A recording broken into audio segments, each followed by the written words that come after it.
Olá pessoal, eu sou o Reimar, sou gerente de e-commerce e nesse módulo do BeExpert a gente vai falar um pouquinho sobre os nossos mecanismos de antifraude e de como lidar ali com casos de chargeback. Esse vai ser um papo um pouquinho mais denso, com um pouco mais de informações, mas a ideia é munir vocês com o máximo de informações possíveis para entender como isso ocorre, para entender como a gente previne e também para saberem o que a gente faz quando eventualmente acontecer na unidade de vocês, tá bom? Bora lá que a gente vai ter bastante informação aqui sobre esse tema. Nesse papo, a gente acaba falando muito sobre transações com cartão de crédito diretamente no site. Em sua maioria, reservas que são 100% pré-pagas via site, que acabam sendo alvo aí dessas situações de fraude, de chargeback que o hotel acaba recebendo depois. Antes da gente começar a entrar no detalhe dessa fraude, eu acho que a gente precisa primeiro, enfatizar a importância de ter essa opção como forma de pagamento no site. A gente sabe que num universo ali de clientes com comportamentos diferentes, com preferências diferentes, ter uma opção de pré-pagamento disponível no site com parcelamento, para alguns clientes é a opção de preferência. A gente vê isso até no volume de reservas que optam por já resolver tudo ali no momento da reserva, já se beneficiar do parcelamento, mesmo se ele está fazendo uma compra ali mais curta, mais próximo da hospedagem, acaba optando por essa forma de pagamento.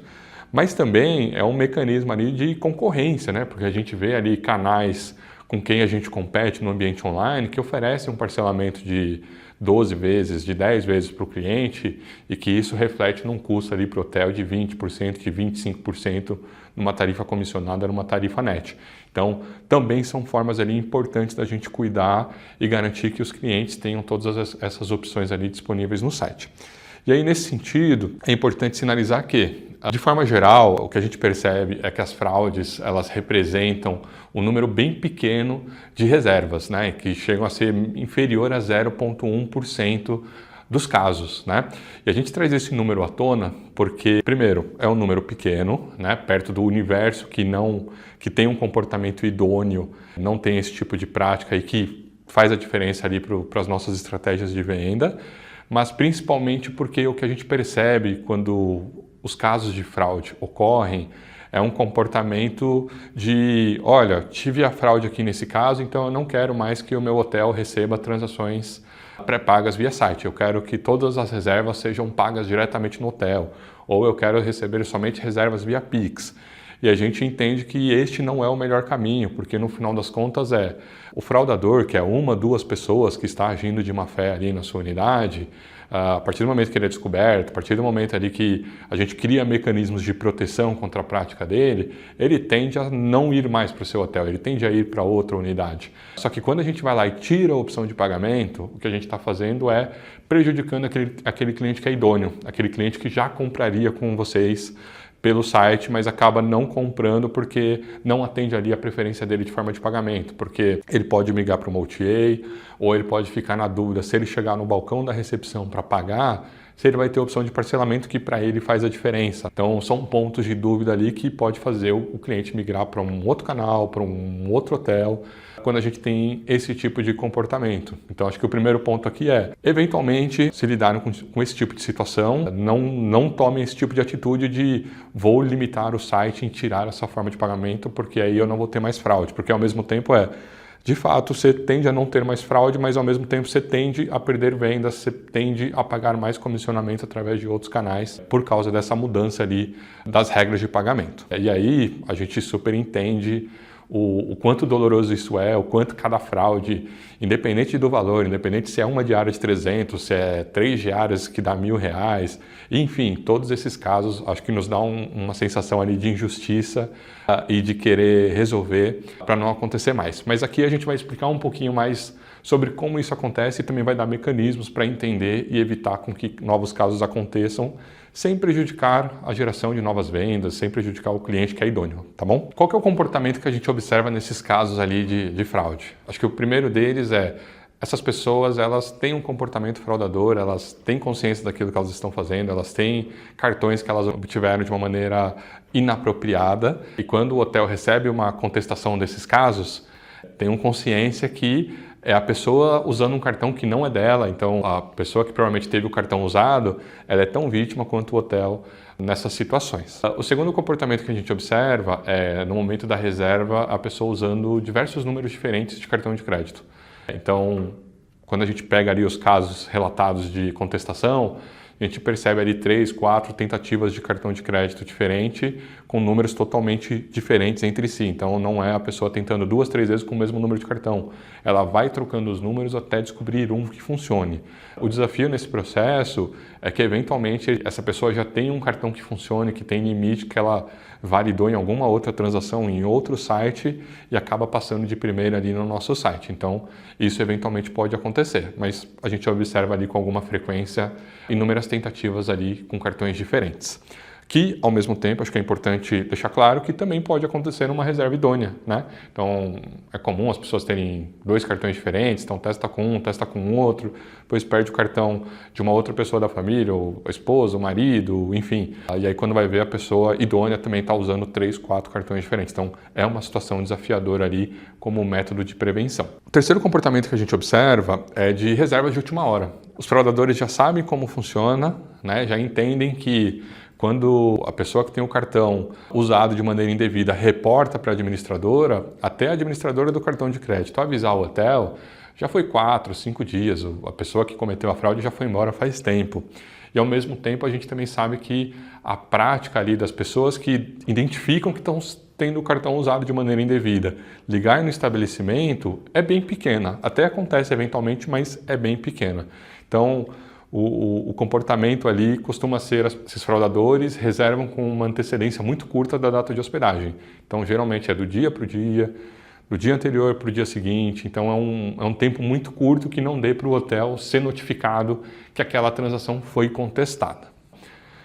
O quarto comportamento que a gente percebe são dados muito aleatórios ali nas informações básicas da reserva. Então, é um nome que não bate com e-mail, ou é um e-mail cheio de letras aleatórias que nitidamente são pessoas criando muitos e-mails ali para usar em situações de fraude, que quando a gente junta todos os fatores, a gente percebe ali que é um comportamento ali de inventar dados para concluir a reserva. Então, são pontos de atenção que a gente acaba observando de maneira comum ali na maioria dos casos de contestação. A partir do entendimento do comportamento ali do fraudador, qual que é o mecanismo de proteção que os hotéis podem aplicar no dia a dia? E aqui, gente, é um comportamento que é aplicado, não é uma sugestão nossa, mas todos ali que trabalham com prestação de serviço, com a transação online. Então, se vocês forem para outros sites com esse tipo de situação, vocês vão ver o mesmo tipo de comportamento ali de solicitação para os clientes, que é basicamente apresentar o cartão de crédito utilizado na reserva no momento do check-in. Esse comportamento que, por mais simples que seja, no final das contas apenas garante que aquele usuário tem a propriedade daquele cartão de crédito. Então a gente entende que esses casos são pessoas idôneas e geralmente nesses casos a gente não tem situações de chargeback, de contestação depois da hospedagem. O que a gente costuma ter são pessoas que de fato estão se apropriando de um cartão que não é dela. E nesses casos eles não têm o cartão de crédito, eles têm o dado roubado ali, que eles fizeram de alguma prática, eles têm um monte de números, mas a tarjeta por si só não tem. E aí, eventualmente, vai acontecer de um cliente chegar no hotel e falar: nossa, eu estava ciente dessa informação, mas não trouxe o cartão. E agora? A nossa sugestão aqui é: não flexibilizem, não aceitem a reserva com aquele mesmo pagamento, porque o cliente pode sim, de fato, ser idôneo e contar uma história real, mas o que a gente percebe é que os fraudadores também contam muitas histórias, conseguem inventar ali situações diversas para burlar a regra. Então, a nossa sugestão aqui é: se o cliente não levou o cartão com ele no momento de dar o check-in ali na reserva, sugiram que a gente faça o estorno da transação original e faça uma nova transação presencial. A transação presencial vai estar resguardada por senha, não tem chance de contestação, já que é presencial, e vocês se protegem de um eventual chargeback na outra transação.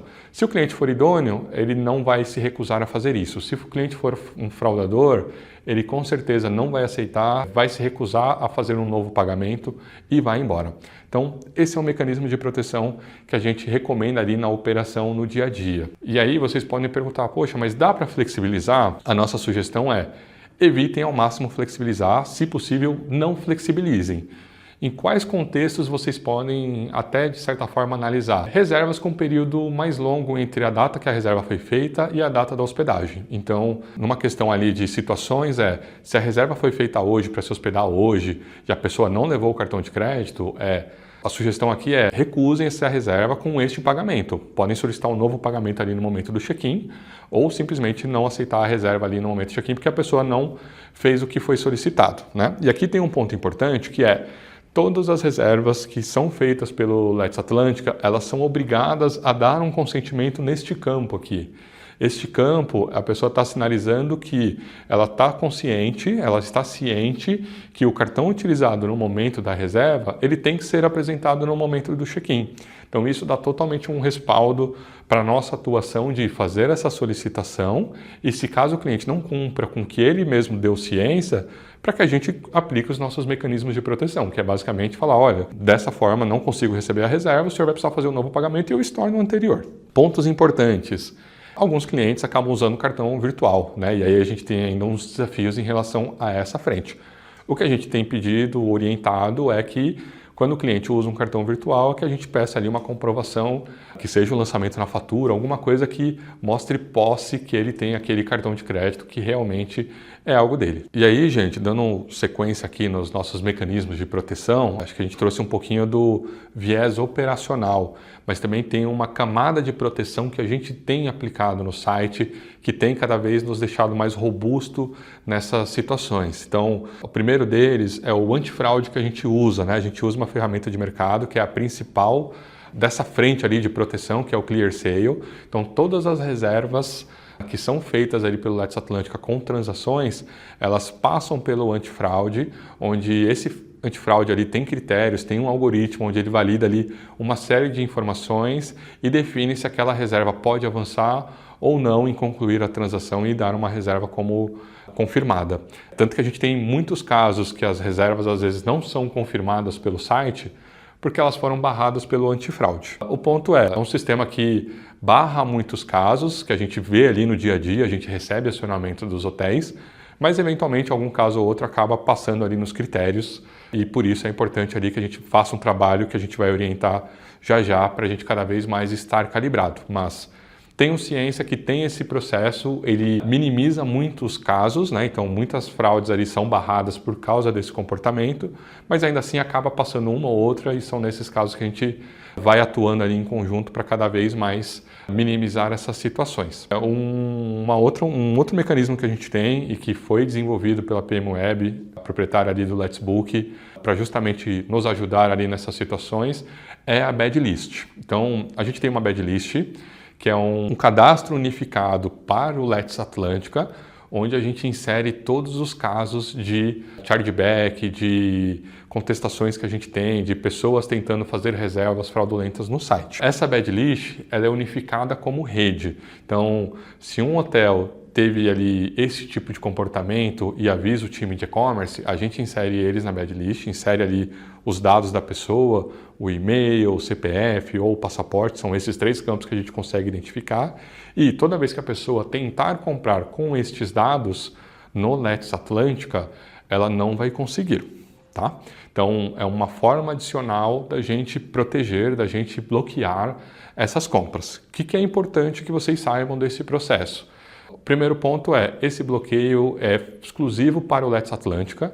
Então, se a pessoa tem esse tipo de comportamento e acaba reservando por um outro canal, ele pode conseguir. Esse bloqueio vai funcionar somente quando ela tentar reservar nos canais que são Let's Atlântica. Aí pode ser site, motor de reservas, central de reservas, aplicativo. Então, ali, a hora que ele se identificar, ele vai ser bloqueado, mas outros canais não vai acontecer. Outro ponto importante aqui é a questão que os fraudadores, eles são, de certa forma, criativos em buscar caminhos ali de modificar como eles fazem a fraude, como que eles vão dar o golpe, e acho que uma prática comum deles é usar dados diferentes. Então, se eventualmente ele tentar usar um dado diferente, ele vai acabar conseguindo comprar. Então, nosso bloqueio aqui ele ocorre por e-mail, CPF ou passaporte. Então, toda vez que ele muda algum dado desse e o sistema não tem essa informação bloqueada, ele acaba conseguindo comprar. E aí, gente, como mecanismos adicionais para cada vez esse processo está no nosso dia a dia, a PME Web também desenvolveu uma sinalização de chargeback direto na reserva.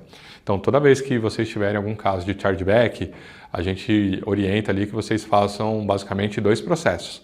O primeiro é abrir um LECOM para a gente, onde a gente vai dar as devidas tratativas aqui, então vai inserir na bad list, vai dar uma analisada no caso, mas vocês também podem reportar a reserva como chargeback, aqui onde está sinalizado, dentro da reserva no Let's Book, porque toda vez que uma reserva é sinalizada como chargeback no Let's Book, cai direto para o time da PME Web e o time pega essa reserva e manda para o antifraude. Com isso, a gente vai calibrando o sistema para cada vez mais estar identificando comportamentos, estar com um algoritmo mais calibrado, mais azeitado, para tentar cada vez mais cobrir o máximo possível de tentativas de fraude. Mas reforço ali o ponto importante que é, abre um LECOM para o time de e-commerce, reportando os casos, detalhando ali o que aconteceu, quais são as reservas, porque a gente também dá uma analisada, insere na bad list e garante que com os mesmos dados a pessoa não consiga comprar. E aí, gente, indo para a parte final aqui desse BeExpert, onde a gente traz um pouquinho mais de contexto para deixar vocês cada vez mais cientes de como funciona e se prepararem cada vez melhor para lidar com esse tipo de situação, o que a gente percebe aqui é os fraudadores eles evitam qualquer tipo de identificação. Então, se eles estão vendo que a prática deles está passando em um hotel, eles vão lá e se hospedam várias vezes. Ao mesmo tempo que, a partir do momento que ele começa a ser questionado, que o processo começa a ser aplicado para eles, então o cartão de crédito é solicitado, o recepcionista informa que se ele não apresentar o mesmo cartão no momento utilizado no momento da reserva no check-in, ele não vai poder se hospedar, mas que ele tem a opção de pagar ali presencialmente, pode ter certeza que essa pessoa ela não vai voltar com uma nova tentativa na sua unidade. Ela vai migrar para outra unidade que de repente ela consiga emplacar. Quando a gente percebe os casos de chargeback, as contestações começam a aparecer, às vezes aparece uma, duas, três, uma atrás da outra. E quando a gente vai fazer uma análise, a gente percebe que é justamente esse caso. A pessoa aplicou uma vez, viu que funcionou, acaba se hospedando outras vezes, em um período, uma janela curta, né? Então, às vezes até ela está hospedada e ela reserva mais uma noite, mas ela reserva mais uma noite diretamente no online, ela não passa na recepção para avisar, ou ela faz check-out, mas depois ela volta para se hospedar de novo alguns dias depois. E aí, quando chegam as contestações, chegam duas, três de uma vez. Então, o comportamento acaba sendo um fraudador, uma pessoa que acaba dando esse desfalque ali, que prejudica, que dói, que machuca, e a gente tem total consciência disso. Entretanto, a gente reforça a importância que é, apesar de eventualmente poder acontecer, pode ter uma falha no processo ou não ter a informação até a gente ter feito esse BeExpert aqui com vocês, a nossa sugestão aqui é sempre de não modifiquem a estratégia para evitar casos de fraude, porque no final das contas a partir do momento que a gente conseguir mitigar essas situações e mandar os fraudadores para longe, as coisas voltam a ficar comuns, assim, não volta a ter problema e você não prejudica a sua estratégia. Agora, se você simplesmente tira a opção de pagamento, o que você está fazendo é prejudicando ali o cliente que é idôneo, o cliente que gostaria de ter a opção de pré-pagamento, de parcelamento no momento da reserva. E por fim, e fundamental que é, em caso de chargeback, façam um processo ali com o administrador, então tentem mandar os dados para eles, acho que é importante, mas o que a gente percebe são pessoas usando cartões de uma outra pessoa que também é vítima, então acaba não sendo efetivo, mas tentem, não deixem de tentar, mas também reportem para a gente.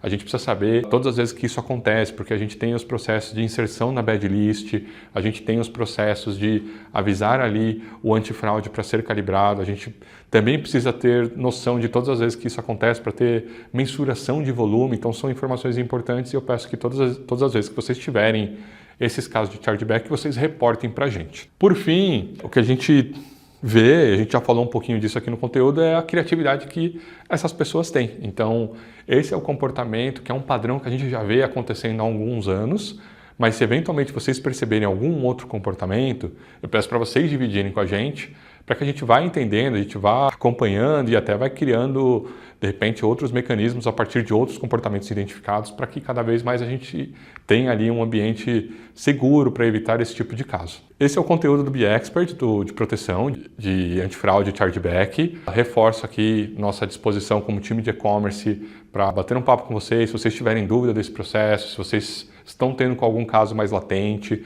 A gente tem alguns cases de hotéis que estavam sofrendo ali com ações repetitivas ali de fraudadores, que quando a gente aplicou esses modelos de solicitar o cartão de crédito no check-in, evitar a reserva caso ele não apresente, que eles conseguiram mitigar o problema. Então, a gente está super à disposição para conversar com vocês, para reforçar o processo e ajudar aí se estiver acontecendo em uma das unidades de vocês, tá bom? Super obrigado!